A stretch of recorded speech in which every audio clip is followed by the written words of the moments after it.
সমস্ত সাকসেসকে আমি সেলিব্রেট করি। আর আজকে এই লক্ষ্মীকান্তপুর লোকাল ছবিটার অপূর্ব একটা সাবজেক্ট, এবং ও আমাকে যেটা শুনিয়েছিল এবং অনেক ধরে আমরা পরিকল্পনা করছিলাম যে আমরা কিছু কাজ একসাথে করতে পারবো কি না।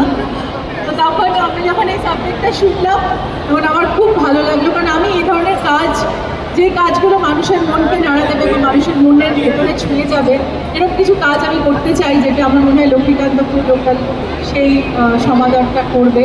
এবং আমার এখন আরেকটা ছবিও চলছে বেলা, যেটাও মানুষের মধ্যে মানুষের মধ্যে বলছে দারুণ হয়েছে। আপনারা সবাই বেলাও দেখবেন তো। তো আমার কাছে সিনেমাটা হচ্ছে প্যাশনের, তাই লক্ষ্মীকান্তপুর লোকালের এই পুরো আমাদের যারা আজকে স্টেজে আছেন সবাইকে আমার অনেক অনেক ভালোবাসা। চান্দ্রেই